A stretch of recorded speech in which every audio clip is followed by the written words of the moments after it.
Last class में हम लोग ने पढ़ा था क्वार्टाइल, डेसाइल और परसेंटाइल फॉर इंडिविजुअल सीरीज। आज हम लोग पढ़ेंगे quartile, decyl and percentile for discrete series. अब देखो, सिंपल सा इंडिविजुअल सीरीज थी, केवल x की वैल्यू गिवन थी। डिस्क्रीट सीरीज होगी, x के साथ फ्रीक्वेंसी भी आपको गिवन होगी। क्लियर है? यहाँ पे भी देखो सेम फॉर्मूला वही यूज होगा जो हम लोग ने प्रीवियस क्लासेस में इंडिविजुअल सीरीज वाले क्वेश्चंस में यूज किया था। क्वार्टाइल का बेस कितना है 4, डेसाइल का कितना है 10, परसेंटाइल का कितना है 100। अगर क्वार्टाइल पूछेगा तो 3 ही पूछेगा, Q1, Q2, Q3। डेसाइल पूछेगा तो 9 ही पूछेगा, D1, D2, D3, D4, D9। और परसेंटाइल पूछेगा तो P1 से लेके P99 के बीच में ही पूछेगा। ठीक, अच्छा यहाँ पे फिर से मैं लिख देता हूँ, फॉर्मूला क्या था।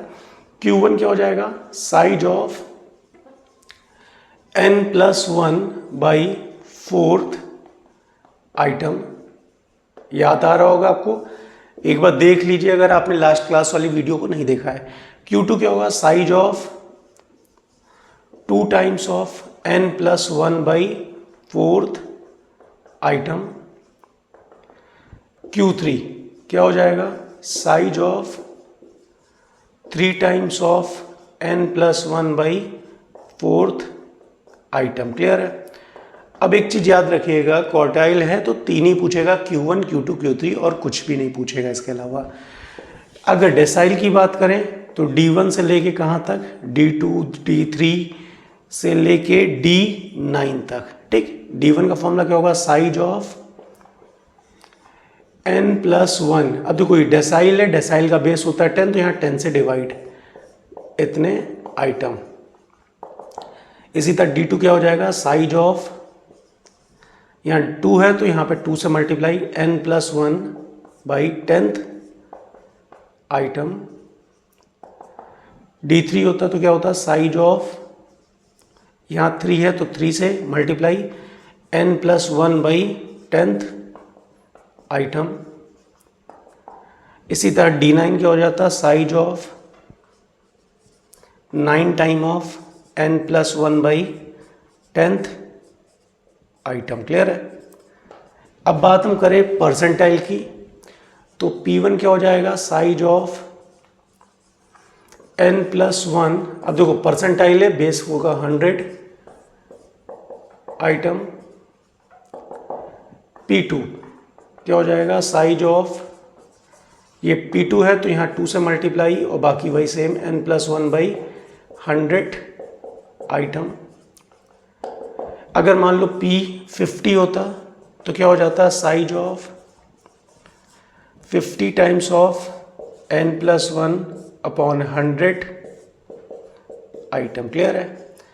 अच्छा, एक यहाँ पे डिफरेंस होगा, लास्ट क्लास में इंडिविजुअल सीरीज थी, n की वैल्यू क्या थी, नंबर ऑफ टर्म। ठीक, मगर यहाँ पे डिस्क्रीट सीरीज है तो डिस्क्रीट सीरीज में n क्या होता है, n होता है सम ऑफ फ्रीक्वेंसी। हमेशा याद रखिएगा, अगर डिस्क्रीट और कॉन्टिन्यूस सीरीज है तो फ्रीक्वेंसी गिवन होगी, अगर फ्रीक्वेंसी गिवन है तो n की वैल्यू क्या होगी, सम ऑफ फ्रीक्वेंसी। क्लियर है? तो हमारा ये फॉर्मूले थे। पहला स्टेप क्या करना है, जो आपको जो x और f गिवन होगा उसे अरेंज करेंगे असेंडिंग ऑर्डर में। क्लियर है? पहला स्टेप क्या है, अरेंज द वैल्यूज, x की वैल्यू जो है उसे असेंडिंग ऑर्डर में अरेंज करेंगे। फिर दूसरी स्टेप क्या होगी, क्यूमुलेटिव फ्रीक्वेंसी को हम फाइंड करेंगे, क्योंकि मीडियन के क्वेश्चन में हमने आपको बताया था, जब हम डिस्क्रीट सीरीज और कॉन्टिन्यूस सीरीज का क्वेश्चन कर रहे थे, याद होगा कि अगर मीडियन का क्वेश्चन है तो वहाँ पे हमें क्यूमुलेटिव फ्रीक्वेंसी की ज़रूरत पड़ती है। ठीक, क्यूमुलेटिव फ्रीक्वेंसी फाइंड करेंगे, उसके बाद जो भी कैलकुलेट करने को कहा जाएगा उसका फॉर्मूला अप्लाई करेंगे, और n की वैल्यू क्या होगी, सम ऑफ फ्रीक्वेंसी। इसका स्क्रीनशॉट ले लो तो फिर हम लोग क्वेश्चंस पे आते हैं। चलिए, ले लिया सभी ने, आइए क्वेश्चन करते हैं।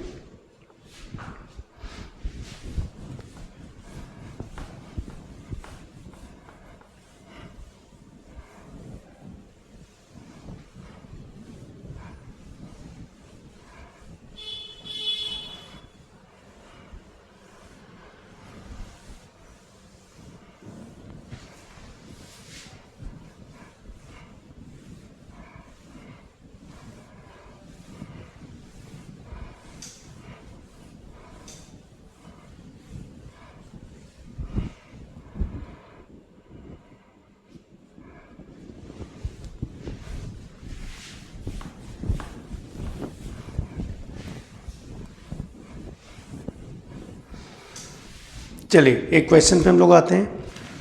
क्वेश्चन है कैलकुलेट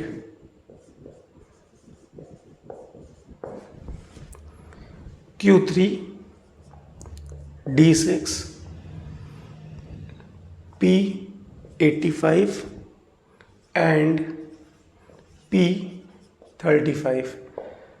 ये क्वेश्चन है, आपको डेटा क्या गिवन है, x और f। x की वैल्यू क्या है 10, 11, 12, 13।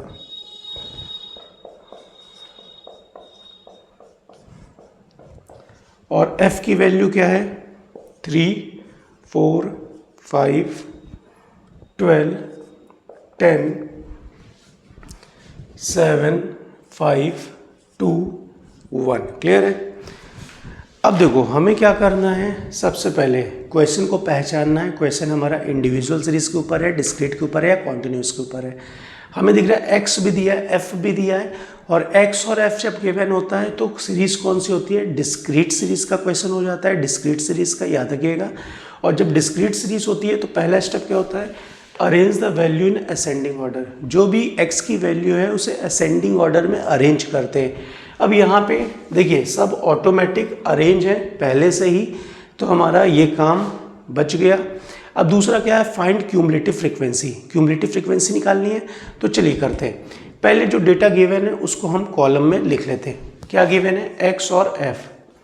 x कितना है 10 to 18, 11, 12, 13, 14, 15, 16, 17, 18। फ्रीक्वेंसी क्या है 3, 4, 5, 12, 3, 4, 5, 12, 10, 7, 5, 2, 1, 10, 7, 5, 2, 1। अब देखो हमें क्या करना है, क्यूमुलेटिव फ्रीक्वेंसी फाइंड करनी है। तो क्यूमुलेटिव फ्रीक्वेंसी क्या होगी, ये हो गया 3, 4 + 3 कितना हो गया 7, 5 + 7 कितना हो जाएगा 12, 12 + 12 कितना हो जाएगा 24, 24 और 10 कितना हो जाएगा 34, 34 और 7 कितना हो जाएगा 41, 41 और 5 कितना हो जाएगा 46, 46 और 2 कितना हो जाएगा 48, 48 और 1 कितना हो जाएगा 49। अब देखो हमें n की वैल्यू चाहिए। n क्या होता है, सम ऑफ फ्रीक्वेंसी। n क्या होता है, सम ऑफ फ्रीक्वेंसी। और इनको जोड़ेंगे तो आपका देखिएगा 49 आएगा। क्यों, क्योंकि जो क्यूमुलेटिव की आखिरी वैल्यू होती है, क्यूमुलेटिव की आखिरी वैल्यू वही फ्रीक्वेंसी का सम होती है। क्यूमुलेटिव की आखिरी वैल्यू ही फ्रीक्वेंसी का सम होती है। आप इसे एक बार ऐड करिएगा, आपको 49 ही मिलेगा। एक बार आप चेक कर लीजिएगा, क्रॉस चेक करिएगा। क्लियर। अब देखो n की वैल्यू कैसी है, ऑड है, 49 है। अब हमें क्या निकालना है, Q3। तो Q3 क्या हो जाएगा, size of 3 times of n + 1 by 4th item. Clear है। अब यहाँ पे पुट कर दीजिए value, size of 3 times of n की वैल्यू क्या हो जाएगी, sum of frequency that is 49 + 1/4th item. तो क्या हो जाएगा, साइज ऑफ 3 × 50/4, यही होगा। अब इसको अगर आप कट भी करेंगे तो क्या होगा, 2, ये जाएगा 25, पूरा कट नहीं होगा। तो ये हो जाएगा size of 25 75/2th item. Clear है। अब इसे आप और सॉल्व, अब देखो यहाँ पे इतना आ गया आपका, इसे आप सॉल्व करोगे तो कितना आ जाएगा, ये आएगा आपका 37.5 आइटम। क्लियर है। अब देखो जो भी ये वैल्यू आ रही है आपकी, जो भी ये वैल्यू आई, इसे आप क्यूमुलेटिव फ्रीक्वेंसी में देखोगे कि इससे बड़ी वैल्यू कौन सी है, इससे बड़ी वैल्यू। तो 37.5 से बड़ी वैल्यू कौन सी है, 37। देखो 34 से बड़ा है ना 37.5, तो 37.5 से बड़ी वैल्यू है 41, और 41 के सामने जो x की वैल्यू है वही हमारा क्या हो जाएगा, Q3 की वैल्यू कहलाएगी। तो Q3 हमारा क्या हो गया 15, ये आंसर हो जाएगा। देखो क्या करना है, पहले इजीली समझो। आपको जो चीज़ गिवन थी आपने एक्स और एफ का कॉलम बनाया, फिर क्यूमुलेटिव का कॉलम बना लिया, ठीक। अब Q3 निकालना था। Q3 का फॉर्मूला होता है size of 3 time of n + 1/4 item. तो n की वैल्यू कितनी आई 49, तो 49 + 1/4 × 3। तो इसको करोगे तो आपको सॉल्व करने पे 37.5 आएगा। अब ये जो वैल्यू आती है, हम देखो लास्ट में जब मीडियन वाला चैप्टर पढ़ रहे थे उसमें भी हमने बताया था, जो ये वैल्यू आती है इसको हम कहाँ देखते हैं, क्यूमुलेटिव फ्रीक्वेंसी में देखते हैं कि इससे बड़ी वैल्यू कौन सी है। तो 37.5 से बड़ी वैल्यू कौन सी है, 37.5 से बड़ी वैल्यू है 41। 41 के सामने जो x है वही हमारा Q3 का वैल्यू कहलाएगा। तो Q3 की वैल्यू हमारी कितनी आ जाएगी 15। नाउ अब हम लोग क्या करेंगे, D6 कैसे निकालेंगे, वैसे ही साइज ऑफ 6 है तो 6 times of n + 1/10, 10th item. Clear है। तो सॉल्व कर लीजिए, ये हो जाएगा size of 6 time of n की वैल्यू 49 है, 49 + 1 50/10th आइटम। क्लियर है यहाँ तक। अब इसको कट करेंगे तो 0 से 0 कैंसिल आउट, 6 5 हो गया 30। तो D6 क्या हो जाएगा, साइज ऑफ 30th आइटम। अब देखो हमें क्या करना है, ये जो वैल्यू आई है इसे क्यूमुलेटिव फ्रीक्वेंसी में देखेंगे 30 या 30 से बड़ी वैल्यू कहाँ पे है। तो 30 से बड़ी वैल्यू कौन सी है, 30 से बड़ी वैल्यू है 34, और 34 के सामने जो x है वही हमारा आंसर हो जाएगा। तो यहाँ D6 की वैल्यू कितनी आ गई 14, D6 की वैल्यू कितनी आ गई 14। क्लियर है यहाँ तक। चलो अब इसी तरह से हम लोग P85 भी कर लेते हैं। P85 ये क्या हो जाएगा, साइज ऑफ 85 है तो 85 टाइम्स ऑफ n + 1/100, क्योंकि परसेंटाइल है, ठीक, इतना आइटम। अब हम क्या करेंगे, P85 = size of 85 into n की वैल्यू है 49, 49 + 1 कितना हो गया 50/100, काटेंगे तो 1 या 2। क्लियर है, इतना आइटम। अब यहाँ पे क्या होगा, P85 = साइज ऑफ 85/2 यानी कि 42.5, 5th आइटम। अब हम इस वैल्यू को कहाँ देखेंगे, क्यूमुलेटिव फ्रीक्वेंसी में देखेंगे। क्यूमुलेटिव फ्रीक्वेंसी 42.5 से बड़ी वैल्यू कौन सी है, 42.5 से बड़ा है 46, और इसके सामने x क्या है 16।